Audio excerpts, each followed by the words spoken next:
പരസ്പരം കഴുത്തെ ചാർത്തിക്കൊള്ളുക. ചാർത്തു മോളെ. മോളെ മാല ഇട്ടോളൂ.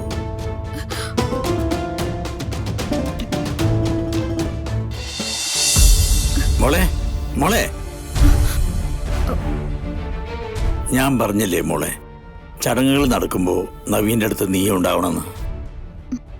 അച്ഛാ, നീയല്ലാതെ വേറെ ആരും നവീന്റെ അടുത്ത് നിന്നിട്ട് പ്രയോജനമില്ല. നവീന്റെ നന്മയാണ് നീ ആഗ്രഹിക്കുന്നെങ്കിൽ, അവന്റെ ആയുസ്സിന് വേണ്ടിയാണ് നീ പ്രാർത്ഥിക്കുന്നെങ്കിൽ അച്ഛൻ്റെ കൂടെ വാ. അച്ഛാ, ഞാൻ പറയുന്നതൊന്ന് കേൾക്കൂ. ഇപ്പൊ അവിടെ നടക്കുന്നത് ഒരു ദൈവകാര്യമാണ്. ആ ദൈവകാര്യത്തിന് നവീന്റെ കൂടെ നിൽക്കേണ്ടത് നാഗദൈവങ്ങൾ അനുഗ്രഹിച്ച പെൺകുട്ടിയാ.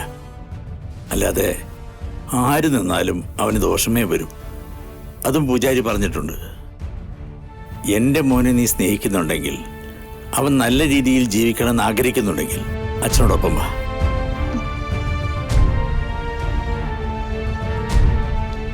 വാ മോളെ വാ. അച്ഛാ, അത് വാ.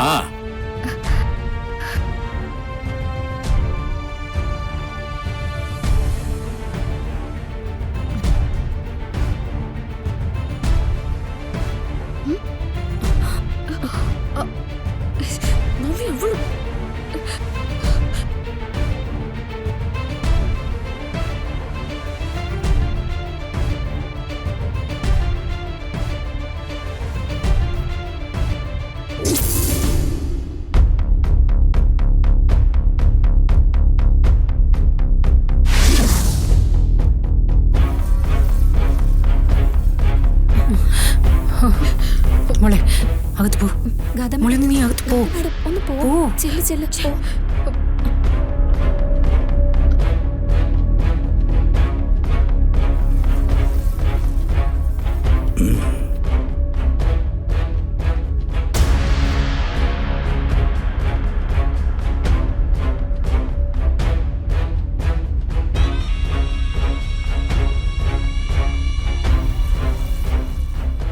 ഇതവിടെ പോയി?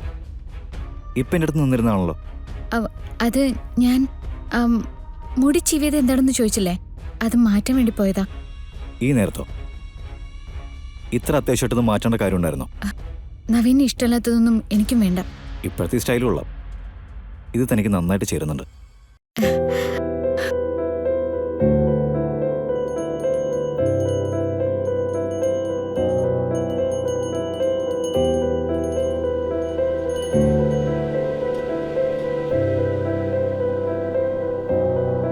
സിത്താരമ്മയുടെ ഒരു താല്പര്യം പറഞ്ഞിരുന്നു, ഇവരുടെ രണ്ടുപേരുടെയും താലികെട്ട് ഒന്നുകൂടെ നടത്തണമെന്ന്.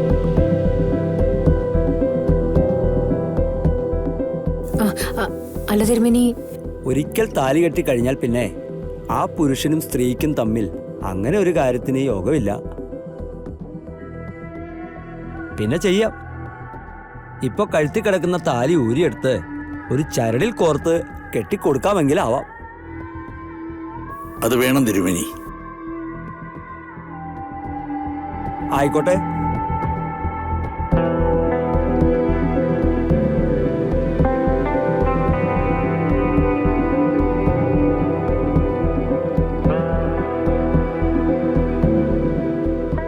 ആ താലി ഊരി തന്നോളൂ. സിനി എന്തെങ്കിലും ചെയ്തേ പറ്റൂ. ഹലോ, താലിയെടുക്ക്.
നവീൻ, ഇവിടേക്ക് വരൂ.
പരസ്പരം കഴുത്തെ ചാർത്തിക്കൊള്ളുക.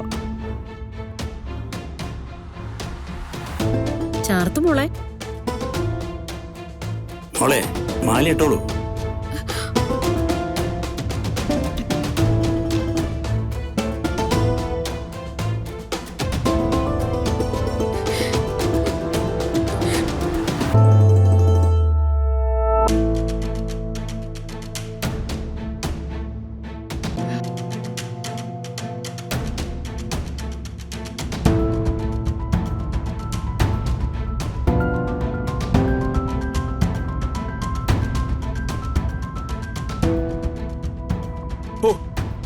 അന്ന് വിവാഹം നടന്നപ്പോ കൃത്യമായിട്ട് മണ്ഡപത്തിലേക്കൊന്ന് എത്തി നോക്കാൻ പോലും പറ്റിയില്ല.